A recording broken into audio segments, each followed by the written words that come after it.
অনেক ধন্যবাদ সবাইকে এই শুভেচ্ছা দেওয়ার জন্য। আর যারা এই একটা বৈরী প্রাকৃতিক পরিবেশ তার মধ্যে সকলে উপস্থিত হয়েছে, সেজন্য আপনাদের সবাইকে ধন্যবাদ জানাচ্ছি। আসসালামু আলাইকুম। আজকে আমরা সবাই যেখানে আপনাদের সাথে কথা বলতে পারছি, সেই জন্য সত্যি আমি খুব আনন্দিত। আমাদের বিজয়ের মাস ডিসেম্বর, আমাদের মাননীয় প্রধানমন্ত্রীর বক্তব্য দিচ্ছে, সবাই একটু শুনুন। বিজয় মাসে আমি আন্তরিক শুভেচ্ছা জানাই সবাইকে। আমরা অল্প বলতে পারি যে আজকে আমরা বিজয় দিবসটা এমন একটা অবস্থা পরিবেশে পালন করছি যেখানে মানুষের কথা বলার অধিকার নাই, ন্যায় বিচার পাওয়ার অধিকার নাই, মৌলিক অধিকার থেকে মানুষ বঞ্চিত। এটাই হচ্ছে সবথেকে দুঃখের। আমাদের মহান নেতা জাতির পিতা বঙ্গবন্ধু শেখ মুজিবুর রহমানের নেতৃত্বে এই দেশ আমরা স্বাধীন করেছি। আমি জাতির পিতা বঙ্গবন্ধু শেখ মুজিবুর রহমানের প্রতি শ্রদ্ধা জানাচ্ছি। আমি শ্রদ্ধা জানাই জাতির চার নেতার প্রতি, 6 লক্ষ শহীদের প্রতি, 2 লক্ষ মা বোনের প্রতি। আমি আমাদের মুক্তিযোদ্ধাদের জানাই সশ্রদ্ধ সালাম। জনগণের ভোট ভাতের অধিকার, ভোট ও ভাতের অধিকার আদায় করতে চেয়ে যারা জীবন দিয়েছেন তাদের আমি শ্রদ্ধার সাথে স্মরণ করি। 2024 সাল, এই সময় যারা আমাদের আওয়ামী লীগের হাজার হাজার নেতা কর্মীকে হত্যা করা হয়েছে, পুলিশ বাহিনীকে হত্যা করা হয়েছে, সংখ্যালঘুদের হত্যা করা হয়েছে, তাদের বাড়িঘর লুটপাট, মসজিদ, দরগা শরীফ, মন্দির, গির্জা, পাগোডা ধ্বংস করা হয়েছে। আর আমাদের আওয়ামী লীগের সম্পূর্ণ জেলা, উপজেলা, ইউনিয়ন পর্যায় পর্যন্ত বাড়ি ঘর, ব্যবসা প্রতিষ্ঠান অগ্নিসংযোগ করা হয়েছে, প্রতিটি প্রতিষ্ঠানে অগ্নিসংযোগ করা হয়েছে, লুটপাট করা হয়েছে। আর এই থানাগুলিতে আগুন দেওয়া হয়েছে, পুড়িয়ে পুলিশ হত্যা করেছে।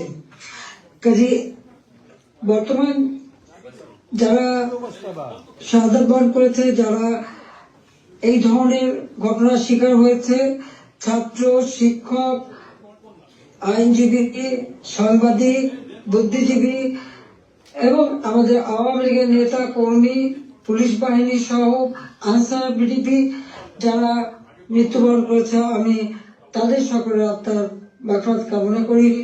পরিবারের প্রতি আমার সমবেদনা জানাই। আমি জাতীয় চার নেতার প্রতি শ্রদ্ধা জানাই। 15 আগস্ট বাঙালির জীবন একটা কলঙ্কময় অধ্যায়। সেদিন হারিয়েছে আমি আমার বাবা, মা, ভাই সকলকে। আমার মা বেগম ফজিলাতুন্নেসা, আমার 3 ভাই কামাল জামাল রাসেল, কামাল জামালের নগর পরিচালক সুলতানা রুজি, আমার একমাত্র চাচা শেখ আবু নাসের, মুক্তিযোদ্ধা আমাদের শেখ ফজলুল হক মনি, তার অন্তঃসত্ত্বা স্ত্রী আব্দুল সানিয়াবাদ, তার 13 বছর মেয়ে বেবি, 4 বছরের নাতি সুকান্ত, 10 বছরের ছেলে আরিফ, তার ভ্রাতুষ পুত্র ভাগ্নের সহ 15 আগস্টে যারা শাহাদাত বরণ করেছেন, আমি তাদের আত্মার মাগফিরাত কামনা করি। আমার বাবার মিলিটারি সেক্রেটারি ব্রিগেডিয়ার জাবির উদ্দিন এবং পুলিশ অফিসার সিদ্দিকুর রহমানকে আমি শ্রদ্ধা জানাই। আজকে আমি আপনাদের সাথে কথা বলতে চেয়ে বারবার মনে পড়ছে যে বাংলাদেশের প্রতিটি অর্জনের সাথে আমাদের প্রবাসী বাঙালিদের অবদান রয়েছে। সে আগরতলা ষড়যন্ত্র মামলা থেকে জাতির পিতাকে মুক্ত করা থেকে শুরু করে আমাদের মহান মুক্তিযুদ্ধে, এবং সেই 2007 সালে যখন আমাকে দেশে ফিরতে বাধা দিয়েছিল তখনকার সরকার, সে সময়ও আপনাদের সকলের সহযোগিতা পেয়েছি। আজকেও যখন বাংলাদেশ অত্যন্ত একটা কঠিন সময়ের মধ্য দিয়ে যাচ্ছে, একটা ফ্যাসিস্ট সরকারের অধীনে বাংলাদেশের মানুষের মৌলিক অধিকার, বেঁচে থাকার অধিকার সবই হরণ করা হয়েছে। সারা বাংলাদেশ জ্বলছে, প্রতিটি প্রতিষ্ঠান আগুনে পোড়ানো। সেই অবস্থায়ও প্রবাসীরা আজকে নির্যাতিত, নিপীড়িত মানুষের পাশে আছেন। আমি আপনাদের প্রতি জানাই, আন্তরিক ধন্যবাদ জানাই এই চরম দুঃসময় মানুষের পাশে দাঁড়ানোর জন্য। যে বাংলাদেশকে আমরা গড়ে তুলেছিলাম জাতির পিতা স্বপ্নের বাংলাদেশ হিসেবে, ক্ষুধা দারিদ্র্যমুক্ত বাংলাদেশ হিসেবে, অর্থনৈতিকভাবে বাংলাদেশ উন্নত হয়েছিল, কিন্তু আজকে আমরা দেখি যে একে একে সব ধ্বংস করা হয়েছে। আজকে এমন একটা সরকার ক্ষমতায় যাদের হাতে এদেশের 30 লক্ষ মানুষ শহীদ হয়েছে, আমাদের বুদ্ধিজীবীদের হত্যা করা হয়েছে। এই 14 ডিসেম্বর বুদ্ধিজীবী হত্যা দিবস, সেই সময় ওই নিজামী, মুজাহিদ থেকে শুরু করে এরা তো যেমন বিশ্ববিদ্যালয় থেকে শিক্ষক, ইঞ্জিনিয়ার, ডাক্তার, সকল বুদ্ধিজীবীদেরকে তুলে নিয়ে যে নির্মমভাবে হত্যা করা হয়। বাংলাদেশকে মেধাশূন্য করার একটা চেষ্টা করা হয়েছিল সেই সময়। একদিকে পাকিস্তানি হানাদার বাহিনী, তাদের গণহত্যা, আর সেই সাথে সাথে এই আলবদর রাজাকার আল-শামস বাহিনী বানিয়ে আমাদের একদিকে গণহত্যা, পাকিস্তানি হানাদার বাহিনীকে সহযোগিতা করা, অপরদিকে বুদ্ধিজীবীদের হত্যা করেছিল, যারা সেই ডিসেম্বর মাসের 14 তারিখ থেকে 10 তারিখ থেকে 14 তারিখ পর্যন্ত কয়েক শত বুদ্ধিজীবীকে নির্মম ভাবে হত্যা করে। আমি তাদেরও হত্যার শান্তি কামনা করি, মাগফিরাত কামনা করি। আমরা আওয়ামী লীগ 75 সালের পর 21 বছর পরে আমরা সরকার গঠন করি, জনগণের সেবা করি। 2009-2008 নির্বাচনে আমরা জয়ী হই। সেই নির্বাচনে আওয়ামী লীগ এককভাবে 233টা সিট পায়, আর বিএনপি পেয়েছিল মাত্র 30টা সিট। জনগণের ম্যান্ডেট নিয়ে আমরা সরকার গঠন করে জনগণের কল্যাণে কাজ শুরু করি, যার ফলে এদেশের জনগণ 2014 সালের নির্বাচন, 2018 সালের নির্বাচন এবং 2024 সালের নির্বাচনে স্বতঃস্ফূর্ত ভাবে একটা অবাধ, নিরপেক্ষ, সুষ্ঠু নির্বাচনের মাধ্যমে বাংলাদেশ আওয়ামী লীগকে বারবার ভোট দিয়ে তাদের সেবা করার সুযোগ দিয়েছে। আমি বাংলাদেশের জনগণের প্রতি শ্রদ্ধা জানাচ্ছি। দুর্ভাগ্যের বিষয় হলো 2024 সরকার গঠন করার পর আমরা সব দেশকে এগিয়ে নিয়ে যাচ্ছি। এই বাংলাদেশকে একটা যুদ্ধ বিধ্বস্ত বাংলাদেশ গড়ে তুলে জাতির পিতা বঙ্গবন্ধু শেখ মুজিব উন্নয়ন একটা স্বল্পোন্নত দেশ হিসেবে প্রতিষ্ঠা করে দিয়েছিলেন, যেটা আন্তর্জাতিকভাবে স্বীকৃত, জাতিসংঘ কর্তৃক স্বীকৃত ছিল। সেই স্বল্পোন্নত দেশকেই আওয়ামী লীগ সরকার গঠন করার পর 2009 সাল থেকে 24 সাল এই সময়ের মধ্যে, বিশেষ করে 2021 সালে 20 সালে যখন আমরা জাতির পিতার জন্ম শতবার্ষিকী উদযাপন করি, 21 সালে যখন স্বাধীনতা সুবর্ণ জয়ন্তী উদযাপন করি, সেই সময় বাংলাদেশকে আমরা উন্নয়নশীল দেশের মর্যাদায় অধিষ্ঠিত করি। অর্থাৎ যেখানে বাংলাদেশ যেখানে জাতির পিতা বাংলাদেশকে রেখে গিয়েছিলেন, সেই জায়গা থেকে আমরা জাতির পিতার আদর্শ ধারণ করে তার পদাঙ্ক অনুসরণ করে বাংলাদেশকে আমরা উন্নয়নশীল দেশের মর্যাদা এনে দিই, জনগণের মৌলিক চাহিদা পূরণ করি। দারিদ্র্যের হার 41 ভাগ থেকে 18.7 ভাগে নামিয়ে আনি। হত দরিদ্র যা 25.1 ভাগ ছিল, সেটা আমরা 5.6 ভাগে নামিয়ে আনি। আমাদের লক্ষ্য ছিল বাংলাদেশ সম্পূর্ণভাবে অতি দারিদ্র মুক্ত হবে, আর সেই লক্ষ্য নিয়ে ব্যাপক কর্মসূচি বাস্তবায়ন করি। প্রতিটি গ্রামকে শহরে রূপান্তর করে ঘরে ঘরে বিদ্যুৎ পৌঁছে দিই, খাদ্য নিরাপত্তা নিশ্চিত করি, দরিদ্র মানুষের জন্য বিনা পয়সা খাদ্য বিতরণ, মধ্যবিত্ত, নিম্নবিত্ত তাদের জন্য, এখন নিম্নবিত্তদের জন্য 15 টাকায় চাল, আর মধ্যবিত্ত বা স্বল্প আয়ের তাদের জন্য 30 টাকা চাল যাতে কিনতে পারে এবং ডাল, তেল, লবণ সহ কিনতে পারে। 1 কোটি পারিবারিক কার্ড আমরা তৈরি করে দিই টিসিবির মাধ্যমে, যাতে যারা ফিক্সড ইনকাম গ্রুপ, সীমিত আয়ের মধ্যে দিয়ে চলতে হয়, তাদের জন্য এই দ্রব্যমূল্যের উচ্চ মূল্যে তারা যেন কোনো মতে কষ্ট না পায়, সেদিকে লক্ষ্য রেখে আমরা সেই পদক্ষেপ দিয়েছিলাম। আমাদের লক্ষ্যই ছিল ক্ষুধা দারিদ্র্যমুক্ত বাংলাদেশ গড়ে তোলা। গৃহহীন ভূমিহীন মানুষকে আমরা বিনা পয়সায় ঘর করে দিই। বাংলাদেশের 58টা জেলা সম্পূর্ণভাবে ভূমিহীন গৃহহীন মুক্ত হয়, সেখানে কোনো মানুষ ভূমিহীন গৃহহীন ছিল না, আর বাকিগুলিও করে দেওয়ার কাজ চলমান ছিল। আমরা এই বছরে বাংলাদেশকে ভূমিহীন গৃহহীন মুক্ত একটা মানব কল্যাণের রাষ্ট্র হিসেবে গড়ে তুলতে পারতাম, কিন্তু আমাদের দুর্ভাগ্য যে চরমভাবে একটা চক্রান্ত শুরু হয়। এই চক্রান্তটা যে করা হয়েছিল সেটা আপনারা নিজেরাই জানেন, যে এখানে ডক্টর ইউনূস সে বহুদিন থেকে চেষ্টা করেছিল, 2007 দল করার চেষ্টা করেছিল, ব্যর্থ হয়েছিল। এরপর সে ষড়যন্ত্রে লিপ্ত হয় এবং সেটা সে নিজেই বলেছে।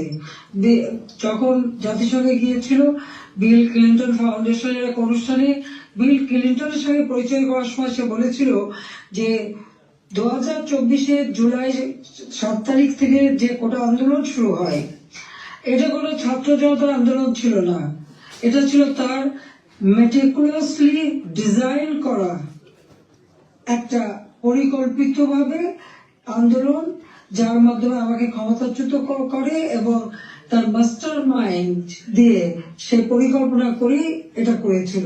কথাটা বাস্তব, কারণ কোনো কোটা ছিল না, সব দাবি মানা হয়ে গেছিল, কিন্তু দাবি মানার পরেও কেন আন্দোলন চলে, আর এই আন্দোলনের কোনো নেতা কিন্তু খুঁজে পাওয়া যায়নি। যেখানে যেটা গভীর চক্রান্ত সেটা বোঝাই যাচ্ছিল। এই চক্রান্তটা সে মেটিকুলাসলি করেছিল। তার চক্রান্ত 1, 2, 3 অর্থাৎ ABC এভাবেই তার পরিকল্পনা করা। প্রথমে আন্দোলন সে সফল করলো, এরপর সব জ্বালা পোড়াও।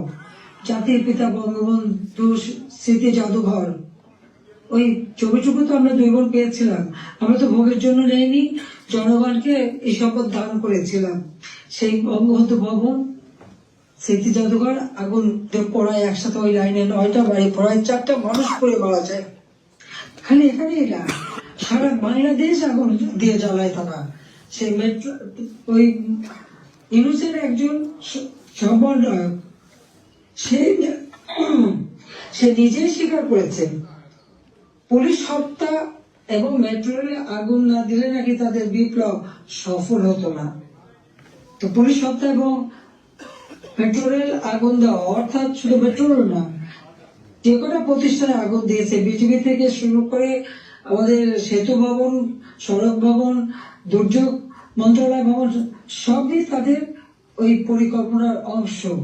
এবং সেই সাথে বঙ্গবন্ধু ভবন থেকে শুরু করে আওয়ামী লীগের সকল নেতা কর্মীদের বাড়ি ঘর, ব্যবসা প্রতিষ্ঠান সব অগ্নি সংযোগ করে পুড়িয়ে দেওয়া হয়েছে। এমনকি নরসিংদীতে আপনারা দেখেছেন জেল ভেঙে দিয়ে সেখান থেকে সমস্ত কয়েদি জঙ্গি সন্ত্রাসী তাদেরকে ছেড়ে দেওয়া হয়েছে। শুধু তাই না, ইউনূস ক্ষমতা এসে যত জঙ্গি সন্ত্রাসী ছিল তাদেরকে তারা ছেড়ে দিয়েছে, মুক্ত করেছে। এমনকি 21 আগস্ট গ্রেনেড হামলা যারা আসামি তাদেরকে ছেড়ে দিয়েছে।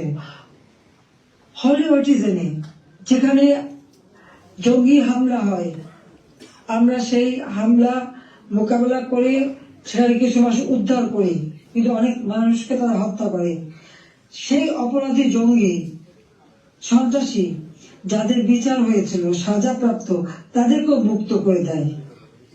মানে এটা কোন ধরনের কাজ আমরা জানি না।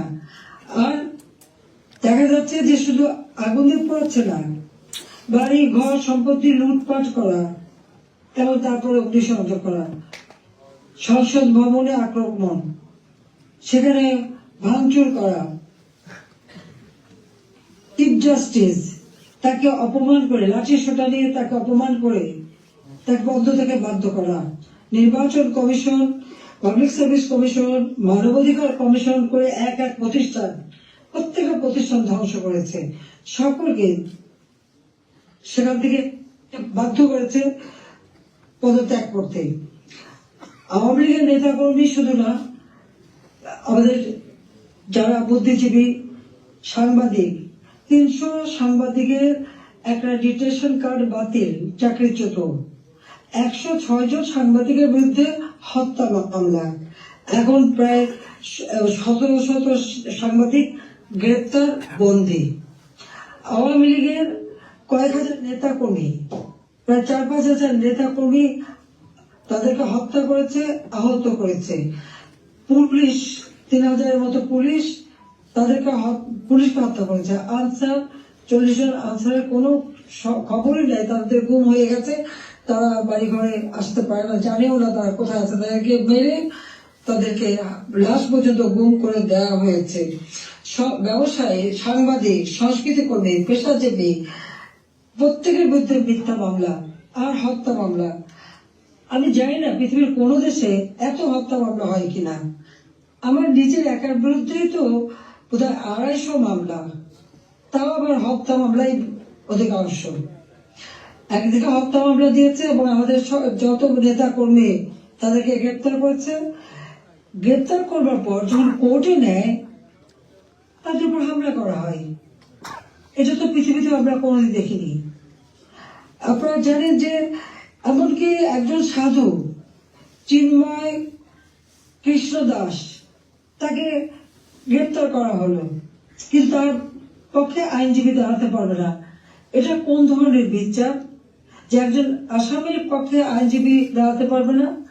যদি কোনো আসামি আইনজীবী না দিতে পারে তো এটা সরকারের দায়িত্ব আইনজীবী নিয়োগ দিয়ে দেওয়া ন্যায় বিচারের স্বার্থে। বাংলাদেশে ন্যায় বিচার নাই, এবং তার পক্ষে দাঁড়ালো কেন? সেই জন্য আইনজীবী পিটিয়ে হত্যা করা। এবং তাদের এবারে আমরা একটা অদ্ভুত ব্যাপার দেখি যে মানুষকে পিটিয়ে হত্যা করা। মানুষ কেন? অবলা পশুও রেহাই পায় না। আওয়ামী লীগ নেতার বাড়িতে তাকে পায়নি বলে তার বাড়ির পালা গরু, সেই গরুকেও তারা কিভাবে পিটিয়ে হত্যা করেছে এই জামাত শিবির এবং আমাদের রিনুস সাহেবের মানে সন্ত্রাসী ক্যাডাররা, সেটা নিশ্চয়ই আপনারা ভিডিওতে দেখেছেন। ছাত্রলীগের নেতাকে পায়নি, তার মা নামাজ পড়ছিল তার মাথার বাড়িতে, তাকে সেখানে মেরে ফেলেছে। যুবলীগের নেতা এই মৌলভীবাজারে গত কালকের ঘটনা 7 তারিখে সেখানে আগুন দিয়ে যুবলীগ নেতার মা এবং চাচিকে পুড়িয়ে হত্যা করেছে। 250-র উপর থানা যখন অগ্নিসংযোগ করেছে, লুটপাট করেছে, পুলিশ ভিতরে তাদেরকে পুড়িয়ে মেরেছে, পিটিয়ে মেরেছে। এমনকি একটা অন্তঃসত্ত্বা পুলিশ হাত পা ধরেছে যে ভাই আমাকে মারবেন না, আমার পেটে বাচ্চা। তাদের কথা কান দেয়নি, তাদেরকে পিটিয়ে পিটিয়ে হত্যা করেছে। সরকারি কর্মচারীদের উপর পর্যন্ত নির্যাতন চলছে। কর্মকর্তা কর্মচারীদের হয়রানি, গ্রেপ্তার, মামলা দিয়ে চাকরিচ্যুত অথবা ওএসডি করা হচ্ছে। এটা জানি না রিমান্ডে নিয়ে নির্যাতন করছে। আমাদের আওয়ামী লীগের নেতা থেকে শুরু করে সকলকে রিমান্ডে নেওয়ার পর তাদের উপর অকথ্য অত্যাচার হচ্ছে, নির্যাতন করা হচ্ছে। চরম মানবাধিকার লঙ্ঘন চলছে বাংলাদেশে। চরম একটা ফ্যাসিস্ট সরকার। আমার বিরুদ্ধে কথা বলা হয় আমি নাকি ফ্যাসিস্ট ছিলাম, আমি নাকি স্বৈরাচারী ছিলাম। তা আমি একটা প্রশ্ন করি, আমার সময় তো সংবাদপত্র, টেলিভিশন, রেডিও, সোশ্যাল মিডিয়া সবই তো সম্পূর্ণ স্বাধীনতা ভোগ করেছে। যার যখন যেরকম আলোচনা করা দরকার করেছে। টক শোতে যত রকমের সমালোচনা করা তারা করেছে। রেডিও, টেলিভিশন, সংবাদপত্র সবই তো স্বাধীন ছিল। কই এখন তো তারা কোনো নিউজ দিতে পারে না। প্রত্যেক জায়গায় ইউনুস তো নিজেই একটা মাস্টার মাইন্ড খুনি, তার এজেন্ট সব জায়গায় আছে। প্রত্যেক জায়গায় তারা ঠিক করে দেয় কোন সংবাদ যাবে, কোন সংবাদ যাবে না। এই যে বাংলাদেশে এত ঘটনা ঘটে যাচ্ছে, প্রায় 1 কোটির মতো প্রতিষ্ঠান শুধু অগ্নিসংযোগ করে ধ্বংস করা হয়েছে। ইন্ডাস্ট্রি, হোটেল, 5 স্টার হোটেল থেকে শুরু করে কোনো কিছু বাদ যায় নাই তাদের আক্রমণ থেকে। কেউ কি কোনো একটা নিউজ দিতে পেরেছে? কেউ কি কোনো সংবাদ দিতে পেরেছে? কেউ কি বিচার চাইতে পেরেছে? বিচার চাওয়ারও সুযোগ নেই, থানায় মামলা দেওয়ার সুযোগ নেই। মামলা শুধু সেটুকু হবে যেটুকু তারা বলে দেবে সেইটুকু। ন্যায় বিচার পাওয়ার অধিকার মানুষের নাই। উচ্চ আদালত থেকে শুরু করে সর্বক্ষেত্রে দলীয়করণ, চরম ভাবে দলীয়করণ। বলছে বৈষম্য বিরোধী আন্দোলন, এখন তো দেখা যায় সব জায়গায় বৈষম্য সৃষ্টি করা হচ্ছে। আমি একটা কথাই বলতে চাই যে যে সমস্ত অপবাদগুলি দেওয়া হয়েছে সবাই একটু তুলনা করে দেখুন যে আওয়ামী লীগ সরকার থাকতে মানুষ কিভাবে স্বাধীনতা ভোগ করেছে, সেটা সোশ্যাল মিডিয়া হোক, তাদের বক্তব্য হোক, মিটিং মিছিলে হোক, সবকিছুতে অধিকার ছিল। আমরা তো সেখানে হস্তক্ষেপ করিনি। কিন্তু আজকে কি আওয়ামী লীগের একটা নেতা কর্মী রাস্তা নামতে পারে না, রাস্তা দিয়ে হেঁটে যাচ্ছে, একজন বলে দিল উনি আওয়ামী লীগের কর্মী, সঙ্গে সঙ্গে তাকে এক কোপ দিয়ে হাত ফেলে দিল, কেটে ফেললো। কোন দেশে বাস করি আমরা? কি অপরাধ! আর সেই সাথে দেখা গেল কি এই অপরাধীদের দায় মুক্তি দেওয়া হলো। জুলাই 15 তারিখ থেকে এই পর্যন্ত যাদের হত্যা করা হয়েছে, লুটপাট, অগ্নিসংযোগ, মানুষ হত্যা, ছাত্র হত্যা, প্রতিটি শিক্ষা প্রতিষ্ঠানে লুটপাট, সেখানে তাদের উপর নির্যাতন, শিক্ষকদের উপর নির্যাতন, ছাত্রদের উপর নির্যাতন, প্রতিটি জায়গায় নির্যাতন চালানো হচ্ছে। আপনারা কি একবার ভাবতে পারেন? শিক্ষক, গুরুজন, শিক্ষককে দেখে ছাত্ররা ভয় পায়, সমীহ করে। আর আমরা কি দেখলাম? আমাদের নোবেলের আমলে আমরা দেখলাম ছাত্ররা শিক্ষকদের অপমান করছে, অধ্যক্ষকে পদ থেকে বাধ্য করছে, ছাত্রীরা প্রিন্সিপালকে গাছের সাথে বেঁধে রাখছে, ছাত্রছাত্রীরা টিচারের গলায় জুতোর মালা পরাচ্ছে, গালে থাপ্পড় মারছে। এটা কোন ধরনের আচরণ এই কোমলমতি শিক্ষক ছাত্রছাত্রীদের শেখানো হচ্ছে? এদের ভবিষ্যৎটা কি? এরা কি আবার ভবিষ্যতে কোনদিন বলে বসবে তুমি আমার বাবা না, রিজাইন করো, যেমন শিক্ষকদের রিজাইন করেছে? কোনদিন রাখি বলবে তুমি আর আমার মা না, তুমি এখন রিজাইন করো, মাতৃত্ব থেকে রিজাইন করো, পিতৃত্ব থেকে রিজাইন করো? সেটাই হয়তো বলে বসবে। এটাকে অভিভাবকরা দেখে না?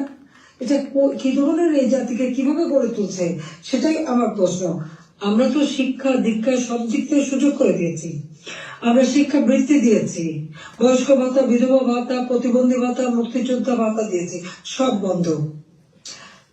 বন্ধ করে দিয়েছে। আজকে হাহাকার। বাংলাদেশে আওয়ামী লীগ সরকার বলে কোনো মানুষ ভিক্ষা করতে হতো না।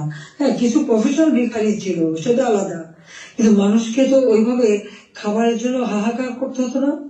মানুষ তো 3 বেলা খাবার পাচ্ছিল, আজকে সেটাও পায় না। আপনারা দেখেন গরিব মানুষগুলি দিনমজুর, কাজ পায় না, বেকারত্ব বেড়ে যাচ্ছে, যুবকরা কোনো কাজ পাচ্ছে না।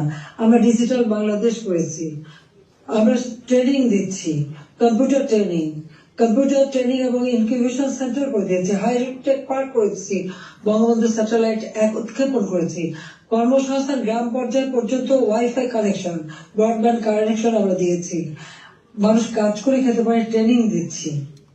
আর এখন বিদ্যুৎ নাই, কেউ কাজ করতে পারে না, প্রত্যেকটা গ্রামকে শহরে রূপান্তর করেছি, আমরা রাস্তাঘাট, পুল, ব্রিজ সব করেছি। এখনো বলে এই বড় বড় মেগা প্রজেক্ট এটা দুর্নীতি খুঁজবে। হ্যাঁ, আমি চ্যালেঞ্জ দিচ্ছি, দুর্নীতি খুঁজে বের করুক। মানি লন্ডারিং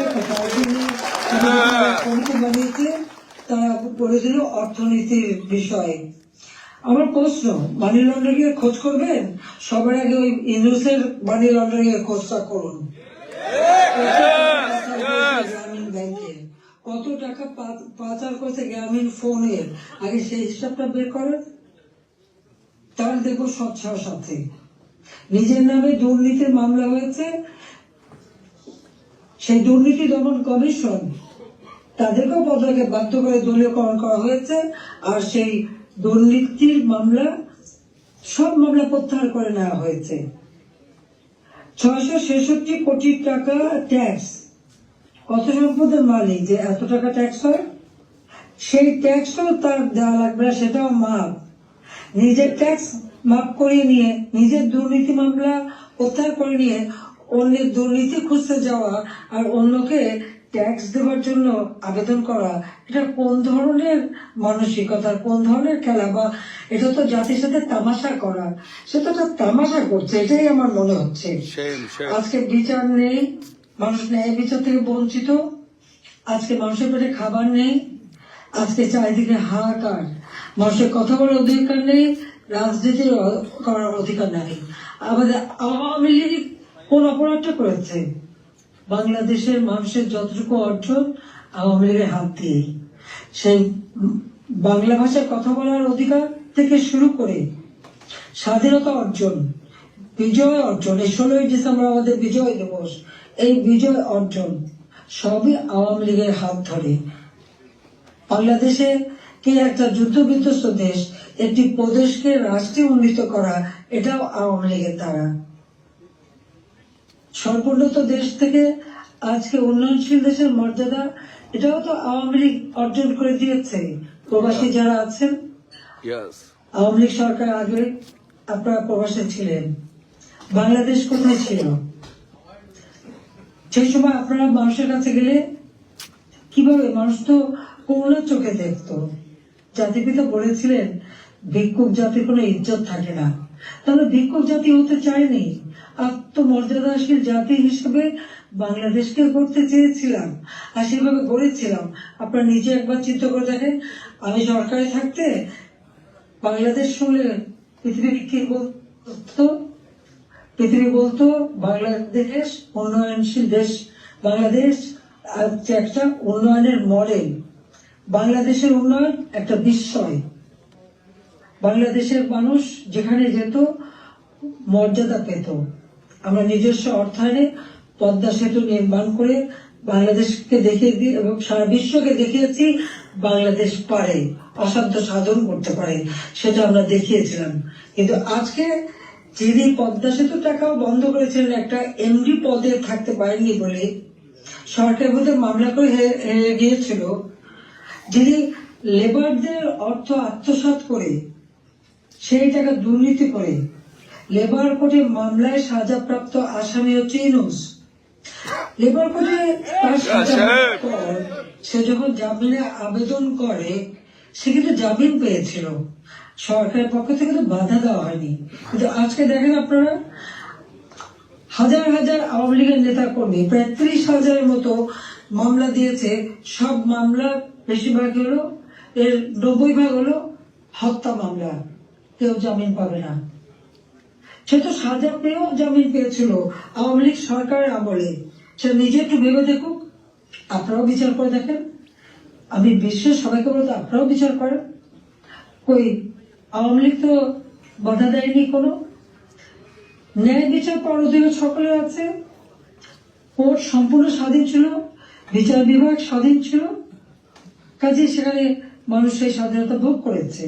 কিন্তু আজকে তারা নাকি স্বাধীন করেছে দেশ, চলার স্বাধীনতা নেই, ঘরে শান্তিতে ঘুমানোর উপায় নেই, চুরি ডাকাতি যে কোনো সময় আপনার ঘরে ঢুকতে পারে, যে কোনো সময় আপনার খোঁজ খবর নিতে, তদন্ত করবে ইত্যাদি। কাদের কে হুকুম দিচ্ছে তার কোনো ঠিকানা নেই। কতগুলি লাঠি সোটা হাতে নিয়ে আপনার ঘরে ঢুকে গেল, অস্ত্র হাতে নিয়ে ঢুকে গেল, অমনি সেখানে ডাকাতি করলো, চুরি করলো, চলে আসলো। আপনি কার কাছে বিচার চাইবেন? কার কাছে বিচার চাইবেন? কোনো বিচার চাওয়ার অধিকার নাই, ন্যায় বিচারের কোনো অধিকার নেই। এমন একটা দুর্বিষহ অবস্থা, আজকে সমস্ত জিনিসের দাম বেড়ে গেছে। আমাদের কথা অত্যন্ত স্পষ্ট, যারা নির্বাচিত জনপ্রতিনিধি আইন করে নির্বাচন কমিশন গঠন করে নির্বাচনগুলি হয়েছে, স্থানীয় সরকার নির্বাচন, জেলা পরিষদ, উপজেলা পরিষদ, ইউনিয়ন পরিষদ, সমস্ত নির্বাচিত প্রতিনিধিরা তাদেরকে এক কলমের খোঁচায় তাদেরকে সরিয়ে দেওয়া হয়েছে, বাড়ি পাঠিয়ে দেওয়া হয়েছে। কেন? তারা তো নির্বাচিত হয়ে মানুষের পাশেই দাঁড়াতো। ঘূর্ণিঝড় গেল, বন্যা গেল, কেউ তো যারা এই বন্যায় ক্ষতিগ্রস্ত, ঝড়ে ক্ষতিগ্রস্ত, তাদের পাশে তো কেউ দাঁড়ায়নি। তাদের নাম করে টাকা তুলেছে, হাজার কোটি টাকা রিলিফ সংগ্রহ করেছে, কিন্তু কয়টা মানুষকে সাহায্য করেছে? আজকে যদি স্থানীয় সরকারের প্রতিনিধিরা থাকতো, এই জনপ্রতিনিধি তো মানুষের পাশে দাঁড়াতো, কিন্তু সেটা দাঁড়াতে পারেনি। কাজে আমাদের কথা খুব স্পষ্ট, এক কলমের খোঁচায় জনগণের ভোটে নির্বাচিত প্রতিনিধিদের সেই বিদায় দেওয়া, এটা জনগণকে অপমান করা। ভোটারকে অপমান করা, কাজে তাদেরকে আবার স্বস্থানে স্থান করে দিতে হবে। সরকারি Yes! শেখ হাসিনার সরকার হত্যা বন্ধ করতে হবে, মামলা থেকে তাদের রেহাই দিতে হবে, চাকরিচ্যুতি করা হলে, বহিষ্কৃতি করা হলে তাদের পুনরায় কাজের ব্যবস্থা করতে হবে। আওয়ামী লীগ সহ সমস্ত রাজনৈতিক নেতা কর্মী, ব্যবসায়ী, সাংবাদিক, সংস্কৃতি কর্মী, পেশাজীবী, শিক্ষক যাদেরকে গ্রেপ্তার করা হয়েছে, মিথ্যা মামলা দেওয়া হয়েছে, সকল মিথ্যা মামলা প্রত্যাহার করতে হবে এবং সকল বন্দীদের মুক্তি দিতে হবে। সেই সাথে সাথে দায় মুক্তি দেওয়া হয়েছে। 15 জুলাই পর থেকে যারা অপরাধ করেছে তাদেরকে দায় মুক্তি দিয়েছে। এই দায় মুক্তি দিয়ে কিন্তু একটা কাজ করেছে, দায় মুক্তি দেওয়ার অর্থ মানে কি? তার মানে এরা অপরাধী। 15 জুলাই থেকে যে হত্যাকাণ্ড, ছাত্র হত্যা মিছিলে, পুলিশ হত্যা, রাজনৈতিক নেতাকর্মী হত্যা, সাংবাদিক হত্যা, সংস্কৃতকর্মী হত্যা, যতগুলি হত্যাকাণ্ড ঘটেছে সেই হত্যাকাণ্ডগুলি এবং যতগুলি অগ্নিসংযোগ হয়েছে সেগুলি যারা সংগঠিত করেছে পূর্ণ তদন্ত করে তাদের বিচার করতে হবে।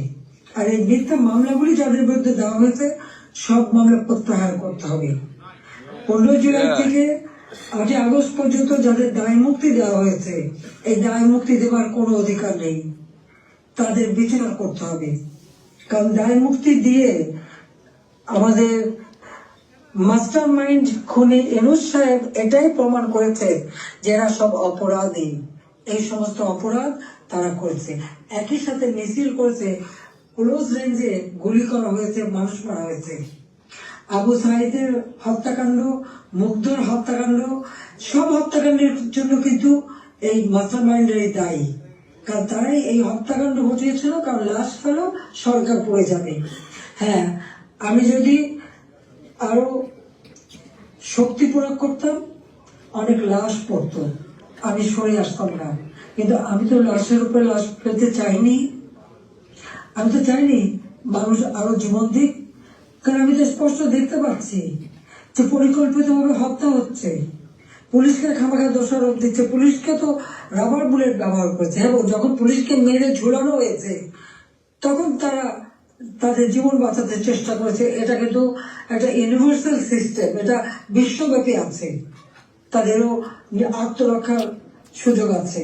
কিন্তু যারা এভাবে পিছিয়ে পিছিয়ে হত্যা করলো, যারা আগুন জ্বালিয়ে দিয়ে পুড়িয়ে হত্যা করলো, তাদের বিচার কেন হবে না? যারা ঘরে ঘরে যে লুটপাট করলো, আগুন দিল, এমপি হোস্টেল, সংসদ ভবন, সেগুলি যারা ভাঙচুর করেছে, প্রত্যেকটা এমপির হোস্টেলের রুম তারা লুটপাট করেছে, তালা ভেঙে ভেঙে। প্রথমে চুরি করেছে, লুটপাট করেছে, ছাত্র নামধারী, তারপরে সেখান থেকে পরে পুলিশে দিয়েছে। প্রত্যেকটা বাড়ি বাড়ি যে হামলা, লুটপাট। আমাদের তো কিছুই নেই, গণভবন লুটপাট, আমি তো গণভবন ছেড়ে দিয়ে আসছি। আমরা দেখলাম ইউনূস সাহেব নিজেই তার সমন্বয়কদের নিয়ে চলে গেছেন গণভবনে, কাজেই লুটপাটের কিছু ভাগ বটরা নেওয়ার জন্য। উনিও সেই লুটপাট করেছে, কাজে লুটেরা এখন দেশ লুট করছে। শেয়ার মার্কেটে লক্ষ কোটি টাকা পাচার হয়ে গেল, কোথায় গেল টাকা? ব্যাংকগুলি এক এক করে সব বসে যাচ্ছে। কেন? অর্থনীতিকে এভাবে কেন ধ্বংস করলো?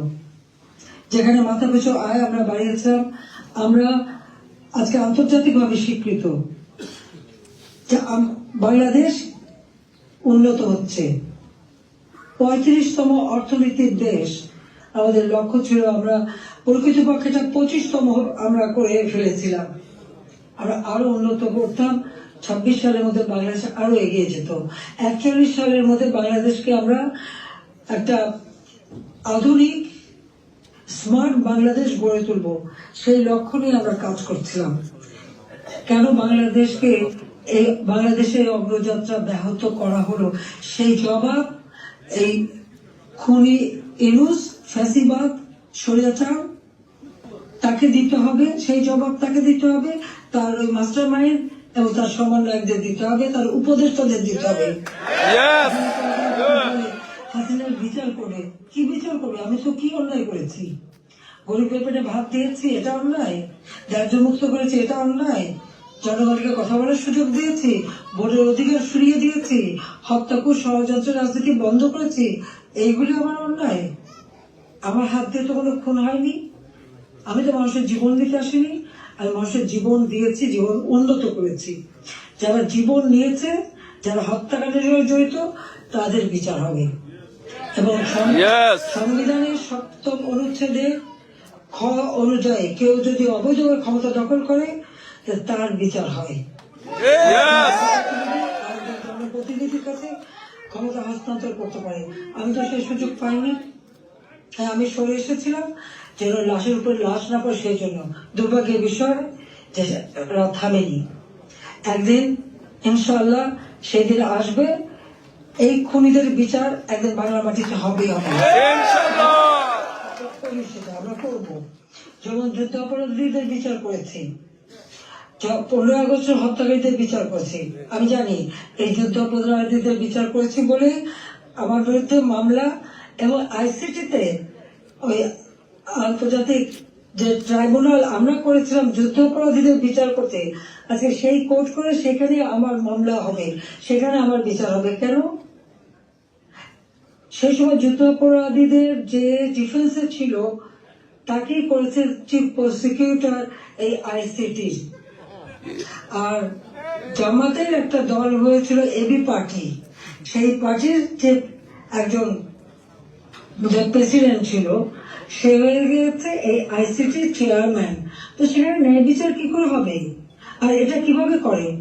এটাও তো একটা বিচারের একটা নর্মস, তাতে পড়ে না।